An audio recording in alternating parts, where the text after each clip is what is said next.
Vamos falar agora com ele. Por favor, prevalece. pode apresentar meu querido Zuzu. Ele tá de volta aqui na Jovem Pan, o nosso querido Márcio França. Tava sem o TP aqui, mas vamos lá. Alô, Márcio França, como é que você está, meu querido? Ex-governador. E aí, pessoal, tudo bem? Ex-governador de São Paulo, quando o Alckmin saiu. Tá vivo já é um grande negócio, né? Isso é verdade. Márcio. É verdade, Marcião. Você falou agora uma coisa real. Prezar da vida. A gente tá vivo, tá empregado, Olha a vida. né? Tá com emprego, tá com pão na mesa. Sim. A gente tem que agradecer muito esse momento terrível que a gente está passando. Mas você sabe que aqui agora a gente tá dividido aqui. Tá. Tem a turma do Mandrião. A turma do Mandrião tá lá. Os petistas. Tem a turma do Barba. O Marinho agora tá... New Leste. Só deixou o bigode. Tá com uma nova chapa.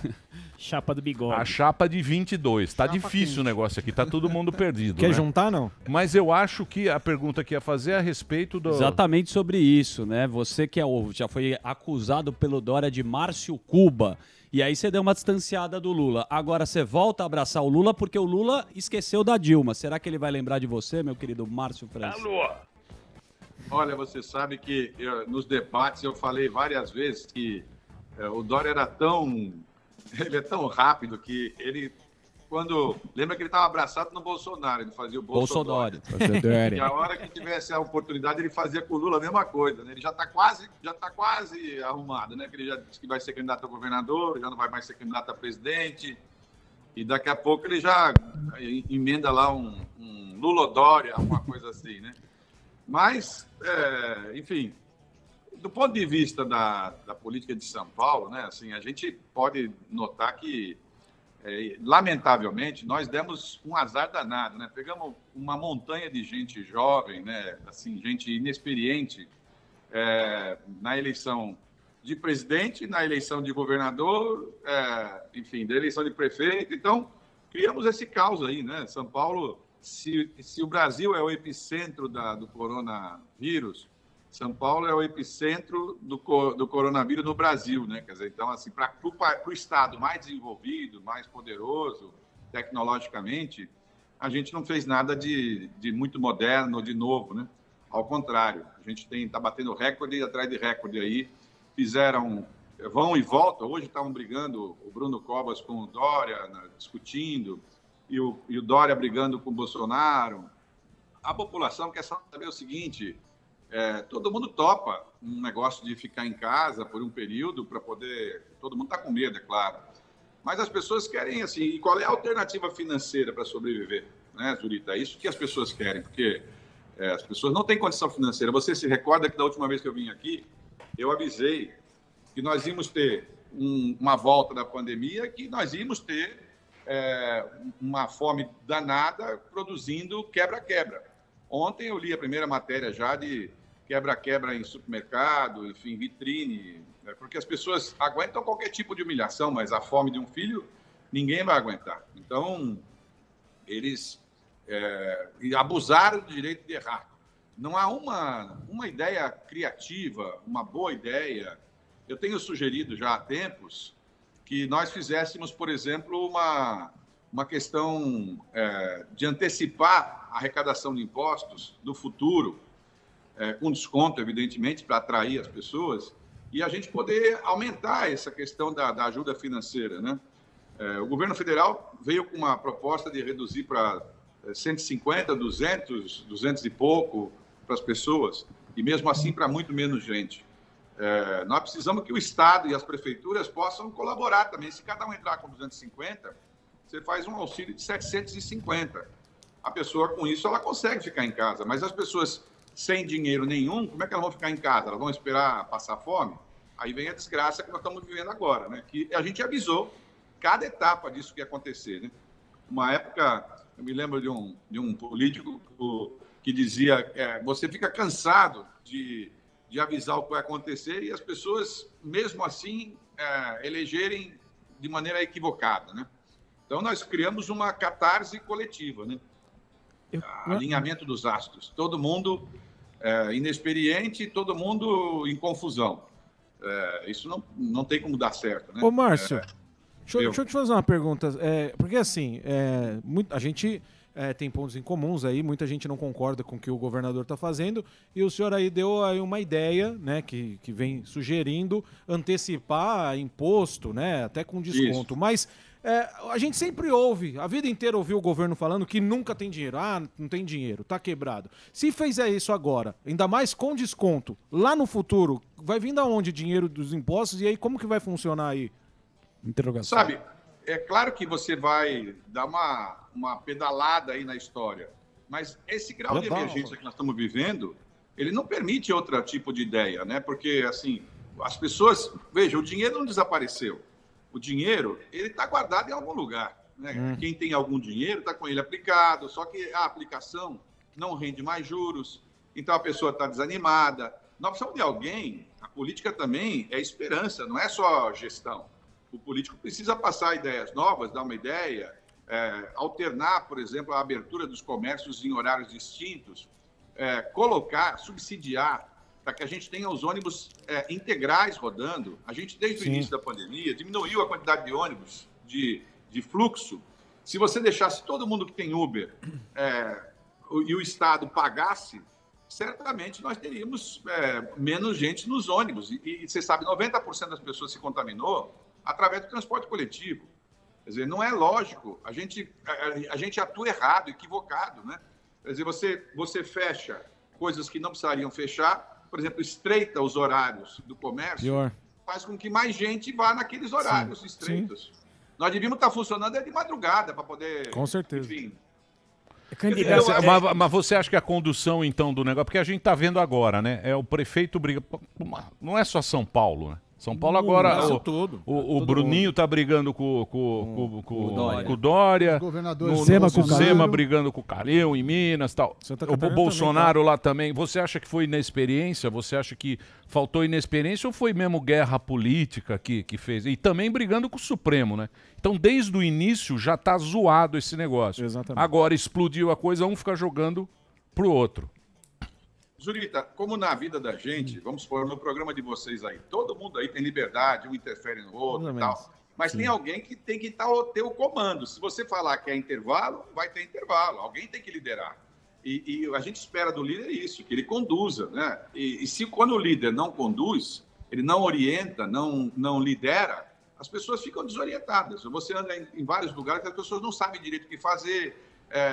Claro que tem indisciplina, essa coisa de fazerem festas, enfim. Mas eu volto a falar, o grosso da gravidade do problema foi o fato deles estarem todos com um grau de inexperiência, ninguém nunca tinha passado por um problema duro. Por exemplo, eu fui governador naquela história da greve dos caminhoneiros, você se lembra? Sim, claro. O Brasil parou, todo mundo ficou assustado, eu ligava para um, ligava para outro, eu liguei inclusive para o Michel, que você falou aí agora há pouco, que foi absolvido, e ele falou, não tem jeito, ninguém me ouve, ninguém me aceita. Eu falei, como assim, não é? O senhor é o presidente da República, o senhor tem que se impor, né? Quer dizer, mas os militares não queriam interferir, os outros não queriam interferir. Quer dizer, se a gente ficar aquecendo, concordando que a situação é impossível, ela vai ficar impossível. É aquela história de você determinar um fato e caminhar para o fato que você mesmo determinou. A política exige que você inove. Eu estou dando uma sugestão, mas eu estou aberto a qualquer outra. O que eu disse foi o seguinte, se você, um de vocês aí, tiver um imóvel que custe R$10 mil por ano de IPTU, por exemplo, no ano que vem você vai pagar, no outro ano você vai pagar também. A maioria das pessoas paga. Se você está com algum dinheiro aplicado, e se eu te oferecer pagar 3 anos pelo valor de 2, você pode fazer uma conta lá e achar que é interessante e antecipar o seu imposto. Você faz isso com o ICMS, com o IPVA, com seus carros. A maioria das pessoas tenta manter as suas contas em dia. Eu não estou dizendo que também é claro que vai faltar lá na frente, mas a gente espera que em 2 anos a economia volte a respirar, porque é claro que a pandemia prejudicou muita gente. Imagina quem tem buffet, quem tem eventos, quem tem música ao vivo, barzinho, restaurante, comércio terrível, geral. Terrível. Agora, se você não ajudar essas pessoas a saírem dessa situação, eles não têm condição, eles vão fechar. Além de tudo, eles ficam desanimados porque quando você liga a televisão, você espera que os seus líderes deem uma solução, uma ideia. E eles não dão a solução. Fica todo mundo esperando uma solução. Não existe essa solução que vai cair do céu. E muito menos dessa engenharia federal, porque ela, no ano passado, as prefeituras e os governos estaduais receberam muita grana do governo federal, muito dinheiro. Eles não fizeram mais nada do que a obrigação deles, mas esse ano eles não vão fazer de novo. A pergunta é, nós vamos deixar as pessoas morrerem? Nós vamos embarcar nessa onda de que quantos mais mortos é bom? Nós temos que inventar alguma solução, porque quando começar o quebra-quebra na rua, vai vir, evidentemente, a violência, porque a reação de qualquer poder é tentar evitar a violência das pessoas desorientadas. Aí vem mais violência. Então, assim, não é apostar no caos, imaginando que depois do caos vai vir o Shangri-La, como naquele filme lá, que atravessa uma caverna e cai numas flores, enfim, não vai. Depois do caos, vem mais caos. Né? Nós temos que encontrar saídas daqui de dentro. Né? Sem contar, e eu não vejo ninguém com essas ideias. Sem contar também, né, que o povo também está cansado, né? O povo está cansado. Porque o povo ele fez direitinho. Fica em casa. Sai quando? Ah, não sei. Ah, sai. Melhorou. Não tem mais nada. Tá tudo garantido. Tem hospital. Tá tudo funcionando. Pode votar. Pode votar. Vamos lá, vamos votar. Vai pro estádio. Vai e aí agora volta... E os hospitais de campanha que eles montaram, sem que ninguém usasse, depois desmontaram. Estratégia zero. Usar, e agora que precisa. As pessoas estão angustiadas, com razão. Agora eu quero fazer uma pergunta para o professor Vila. Exatamente, porque eu tenho faro de candidato. Vamos falar de 2022. Eu sei que o senhor vai ser candidato ao governo de São Paulo. O senhor não precisa mentir nem dar risadinha que eu sinto cheiro de candidato e tal. Mas eu queria saber que se o senhor vai ser realmente... Eu já sei que vai, mas eu quero a palavra do senhor e tal. Se o senhor vai ser governador de São Paulo e exatamente isso que estávamos falando, que na política, sempre quando existe uma crise, surge aquele salvador da pátria que o senhor disse, a esperança, né? E se o senhor teremos novamente uma revanche do senhor contra o Dória? Olha que maravilha! Seria ótimo, né? Porque haveria a possibilidade das pessoas que se arrependeram de votar no Dória. Eu perdi a eleição por 1% dos votos. Se 1% se arrepender de votar no Dória, eu ganho dele. Seria ótimo. Comércio, eu não sei bem o que o Dória o comércio tá feliz com o Dória, viu? Você não sabe o que... Márcio Cuba. Não, o comércio tá...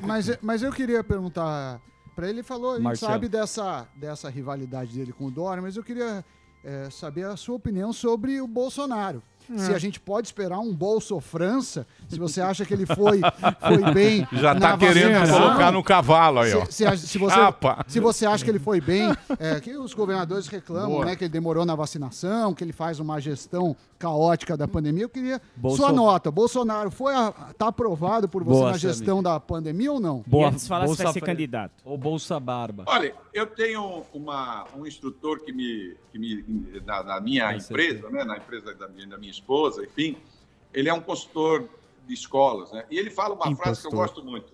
Ele fala o seguinte: quem planta bananeira e fica esperando maçã, esperando que vai sair maçã de bananeira, quem está errado não é a bananeira. Quem está errado é quem plantou, esperando que vai sair maçã. Eu não pedi voto para o Bolsonaro, não votei no Bolsonaro. Aliás, devo ter perdido certamente votos naquela época, porque o Dória falou que ele era Bolsonaro, ele era Bolsonaro. Segurança. Quer dizer, então, eu não tive nenhuma expectativa em relação a ele, convivi com ele lá várias vezes no Congresso, imaginei que ia acontecer o que está acontecendo, ou seja, se tivesse uma situação difícil, ele nunca foi prefeito, nunca gerenciou nada, ia ter muita dificuldade. Ainda pega um momento de pandemia. É claro que só a troca de ministros, assim, na sequência como está fazendo, isso não é bom para nenhum lugar, não é? Então não dá para dizer que está indo bem, é claro. Mas o problema é que ele não tinha a arrogância. Eu sempre disse que ele era a palavra autêntico, né? Eu usei várias vezes, porque eu sinto que o que ele fala ele já falava antes. Quem votou nele, votou sabendo que era assim. Márcio Cuba. Agora, a pessoa vota no Dória, imaginando que ele é um gestor, porque ele é um cara rico, e a empresa dele funciona bem e tal, você imagina que ele vai ter uma ideia diferente, vai implantar uma coisa nova. Ele prometeu, vocês se recordam, não trocar e não aumentar impostos. Esse ano, ele está aumentando todos os impostos, inclusive de remédios, de diesel, de combustível de ônibus, no meio da crise, carne, todos os produtos. Ele reduziu pela metade o ICMS do combustível de avião. e aumentou o combustível de ônibus. Então, evidentemente, para quem, se fosse uma outra pessoa, tudo bem, mas ele não podia ter feito isso. Ele prometeu que não ia mexer em impostos, aumentar impostos. Ele está fazendo redução por decreto, porque ele aprovou na Assembleia lá uma regra que você pode alterar por decreto. Sabe, em veículos usados, que é quem compra veículo usado é porque não tem dinheiro para comprar novo, senão o cara preferia comprar novo. Né? Uhum. Veículos usados aumentou 215% o imposto. 215% no meio da pandemia. É uma total insensibilidade, né? Você mexer em imposto aumentando desse jeito no meio de uma pandemia, onde as pessoas têm dificuldade para sobreviver. A pessoa já está angustiada porque não consegue sequer vender e você taca ali um aumento de imposto. Imagine aumentar remédio para transfusão de sangue para quem, no momento desse, onde não tem nada, as pessoas estão com dificuldade de encontrar vaga, né? Estão morrendo nas portas dos hospitais. Então, não há como não ficar... você cria uma expectativa e frustra a expectativa. A história da agarrar no Butantan, como ele está agarrado no Butantan, o Butantan tem 100 anos. É um instituto hiper respeitado. Vocês vão se recordar, 2019 foi quando começou a pandemia lá na China. Começou lá na China. No final de 2019, eu encomendei as máscaras para mim, da minha casa. Minha mulher falou, Márcio, você está ficando louco, você comprou um monte de máscara aqui. Eu falei, Lúcia, é claro que vai acontecer. É evidente, se está na China agora, vai chegar na Europa e vai chegar no Brasil. Deveriam fechar Cumbica. Tem que controlar Cumbica, que é a única entrada de estrangeiro no Brasil é por Cumbica. Tivéssemos controlado a entrada de Cumbica, estaríamos com muito menos situação. Mas eles não param de errar. Eles erram a cada instante. Quando eles voltam com novas atitudes, eles tomam atitudes conflitantes. Um abre, o outro fecha. O prefeito diz que sim, o outro diz que não. Um faz lockdown, o outro não faz. Veja, no Brasil as pessoas circulam. É evidente. Então é claro que vai haver a contaminação. E o que é pior, não há uma sensação de alguém com segurança para falar, olha, vamos fechar 15 dias. Se tivesse feito, vocês vão se recordar, o Dória foi à China e levou 100 ou 50, sei lá quantos empresários. Se vocês procurarem aí no Google, vocês vão ver.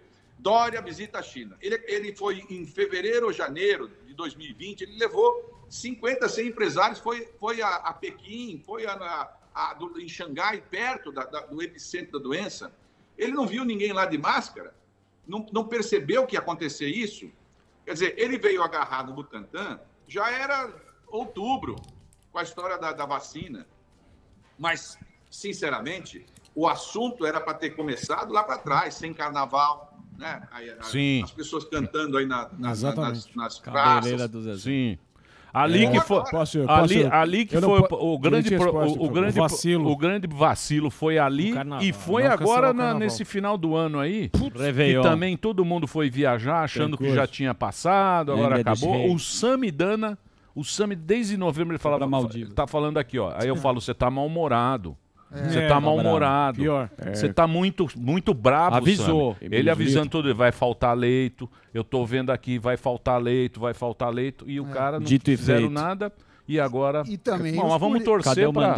Marinho, tem uma pergunta, eu preciso fazer o break. Eles fizeram a campanha de todo mundo aí, ajudou. Pois não. Samidana, calma que o risoto vai vir, Sami.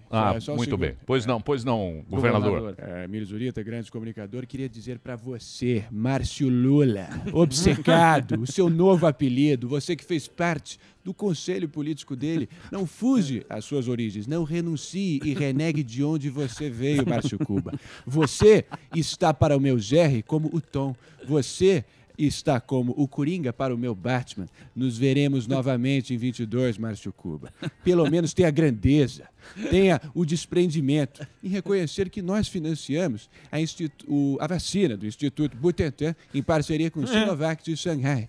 Eu gostaria de te perguntar, pelo menos isso você é incapaz de reconhecer que nós fizemos o aporte, gastamos capital político. Se não fosse por nós, teria mais de 90% das vacinas que já estão no braço do brasileiro, teriam vindo de São Paulo. Então, por favor, tenha grandeza nesse sentido. E eu queria te perguntar, então, voltando, já que você foge, que nem o diabo foge da cruz do assunto Bolsonaro, queria te perguntar se podemos, de fato, ver Bolsofrança e no sentido de que o Bolsonaro ontem veio ameaçar um possível estado de sítio. Qual é a sua opinião em relação a isso, Márcio Lula? Olha, estado de sítio nós estamos quase vivendo já, né, por conta da questão da pandemia. As pessoas meio que prensadas, tendo que ficar em casa, sem poder se deslocar, mas a Constituição brasileira estabelece as formas de fazer isso. O Bolsonaro se equivoca redondamente de imaginar que ele tem força para isso. Assim como toda pessoa inexperiente, ele também achava que ia mexer em todo o Supremo e não conseguiu mexer, né? Ele alterar a forma de eleição do Supremo, e ele vai sofrer as consequências eleitorais no período que tiver a eleição. Todos os números indicam isso, enfim. Eu lamento, porque eu não fiz o França Dória, ou aliás, o França Bolsonaro, Bolsofrança, enfim, quem fez foi o Dória. Você precisa de uma maracujina, Márcio Lula. Agora, uma maracujina. Ele nunca votou no... E com relação à vacina, acho que o Dória acertou em algumas coisas. Por exemplo, aportar recurso no Butantan, é claro que ele tem que aportar, mas você tem que recordar que o Dória cortou muito recurso de investimento em ciência e tecnologia, que foi um grande erro, porque o Butantan só existe porque tem investimento em ciência e tecnologia, na pesquisa. São Paulo é São Paulo, porque ao longo dos anos, São Paulo, todos nós paulistas, gastamos 14% de tudo que a gente arrecada exatamente em pesquisa.